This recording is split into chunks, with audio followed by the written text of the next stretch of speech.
No. And what do you mean I need a coffin to sleep in? I thought Shroudy was being, well, just being weird.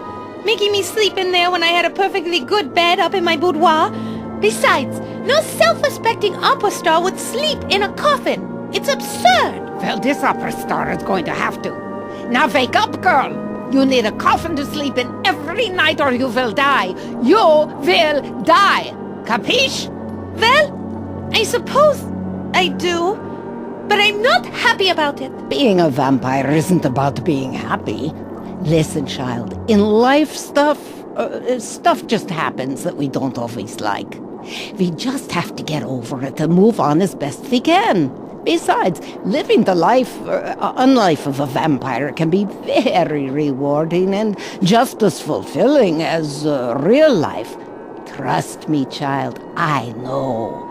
You are strong, I have seen it. You'll be just fine, and I'll guide you all the way. Now, where is your coffin? At the lakeshore where we left it. Uh-oh, better go get it now. Constable Otto just passed here a few minutes ago on his nightly patrol. I think he said something about investigating a scream and looking out for two strangers reported skulking hereabouts. Hurry and go get it, and bring it back. ASAP!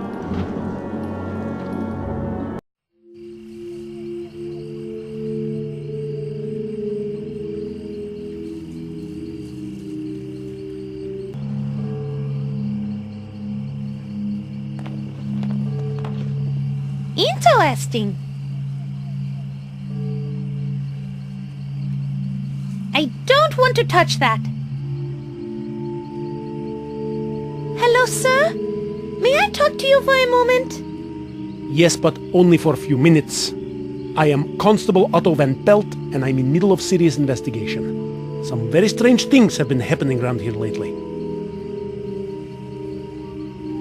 Can you tell me about those weird events happening lately? Yes, I got report from cottages nearby of two men who have been skulking around shoreline and along the road. Then we heard reports from all over of horrible screams that echo throughout the valley. So I was assigned to investigate, and about 100 yards down the shore I found, well, what appeared to be Baron Shroudy von Heaver's clothing. And it smelled awful. Noxious vapors were emanating from the clothes. It was quite a sight. And last night I discovered the coffin sitting on the shore with two oars in it.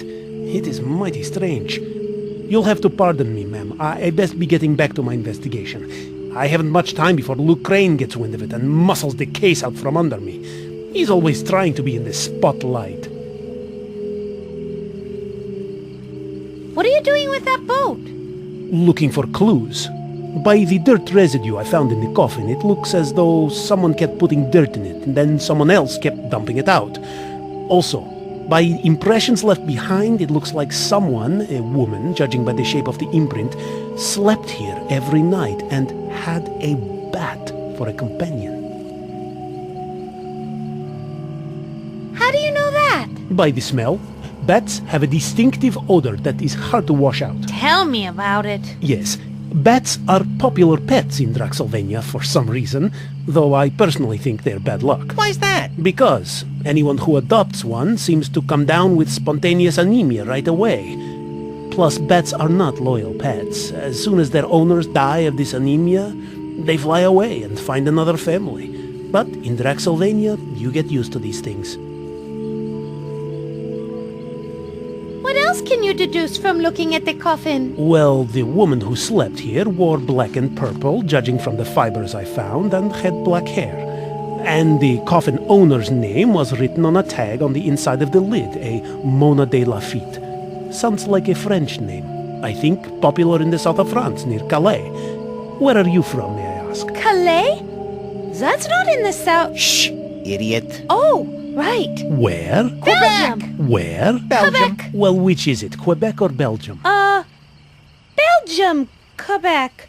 A small colony of Belgians, just east of Montreal. And I didn't get your name. Lona Fay Defeat. Don't lay my feet. No, I mean come again. Fona May. Whitney. Whitney. Darklake. My name is Whitney Darklake of the, Belgium-Quebec Dark Lakes. Pleased to meet you. Pleased to meet you too.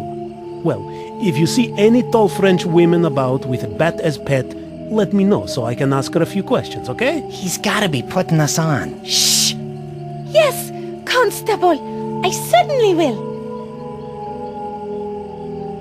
Can you tell me about the nearest towns? Well, there is Vlad's Landing down the road behind you, and beyond that near the border is the quaint village of Gothard Falls. Up the river are the towns of Ravenhaven, Howling Oaks, Battsburg, and the new retirement community of Scarlet Meadows. Tell me about Vlad's Landing. Yes, it's a hilly town located just down the road there, and serves as a hub of commerce for Lake Varg. The Draxylvania Tourist Board, a powerful entity in these parts, almost got Burgermeister to change the town name. To what? Super Happy Funville. The board thought it might increase tourism. I like the runner-up name myself. Let me guess. Autotopia? No, but I like that. No, the runner-up name was Don't Swim in the Water, the Lake Monster Will Get You, Ville. In the end, all parties agreed to leave as is. It was for the best. Tell me about Garford Falls. It's just the cutest little town, built on a bridge overlooking the falls. Quite spectacular. But the local baron appointed the most corrupt skirt chaser as Burgermeister, Wilhelm Vinton. Ugh. They say he has charisma and can make deals better than anyone. Villagers seem to like him, but no woman is free from his tentacles for long. I sure hope the recall campaign succeeds. If he is a good leader, why do you hate him so much? Oh my! I think I asked the wrong thing. Are you okay? No, he's fine. It was a long time ago. High school. And I had No! That's okay. this crush on any time at all. She had beautiful braids and long blonde hair. She smelled so good. Oh, Lord. So we have to go now and, And then he came along with his sweet-talking ways and mesmerizing stares. Do something! oh my! I feel faint. Yeah, that's it. I'm passing out. I'm going to be sick. Not far from the truth. Really? Do you need a doctor? No. Suddenly I feel a lot better. Tell me about the retirement community of Scarlet Meadows. Oh, that is a strange place. It used to be the castle of Maud the Impaler, but then the Ghoulish Society took it over, renovated it, and opened it up as a retirement community for Draxylvania nobility. They have golf course, geyser-heated pools, and everything. Thing is, they only like to golf at night, and the retirees really don't look that old. But I hear the place is very, very nice, and the healthcare is great. No one gets sick.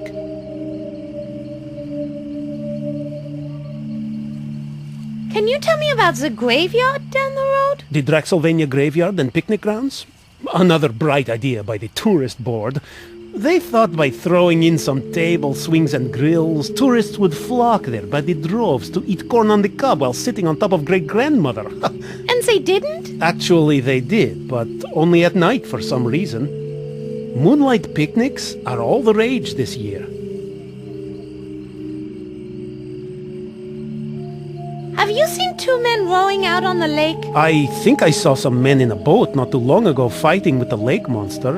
I thought I saw them throw vials of water at it that caused the monster to sink. Then they rowed up to the Baron's castle. Must be guests. When the Baroness was alive, they had guests all the time. Never saw any of them leave, though. Oh well. Who do you suppose those two men were? Well, a woodsman who reported seeing them said they were acting funny, like they were up to something. And they had lots of strange sorts of equipment, each with a symbol of an eye in the middle of a pentagram. I think they might have been meteorologists or lawyers.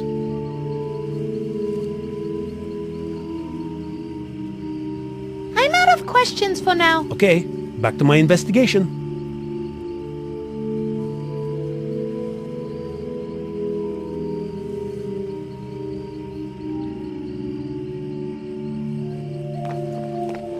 It's a box of donuts and a strange metal bottle with what smells like coffee. Yep, Everything a horizontally growing constable needs. I don't want those. They look all eaten up anyway. Even the bear claw! Dang!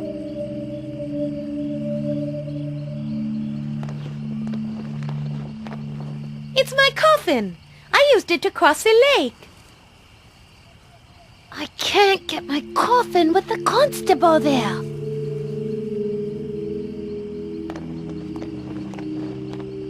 It's a sign. No shinola, Sherlock. What does it say for our listening audience? I don't like to read. Read. Yeah, I remember. Okay. It says, to the Draxylvania picnic grounds and graveyard south 2 miles, 1 mile north to Vlad's Landing, 5 miles north to the Lake Vogue Dam and Waterworks, and 7 miles north to Dread Rock Gorge and Gothford Falls. Speed kills, no dumping and no parking from here to the Dead Tree from noon till 6 p.m.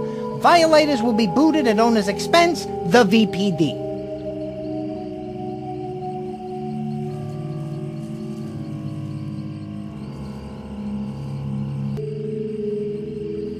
I went back to get it, but we were too late. Constable Otto was there. I guess it's time that you had this. Vampires for Dummkopf. It has everything a budding vampire like you needs. Read it and learn it all. It tells everything you need to know about your new vampire powers, as well as your many vampire restrictions. It has rules, flowcharts, pie recipes, and good advice for vampires of all types. Thank you, Madame Sturgoy. Back to being a vampire. With some time in practice, you'll slowly gain new vampire powers, especially now that Shroudy is no longer your master. You don't have to read it cover to cover, but you may want to use it from time to time if you two encounter difficulties during your journey. As a member of the undead, you are required to return to your grave every night My grave. But seriously, I know, off on a side, I'm really not dead.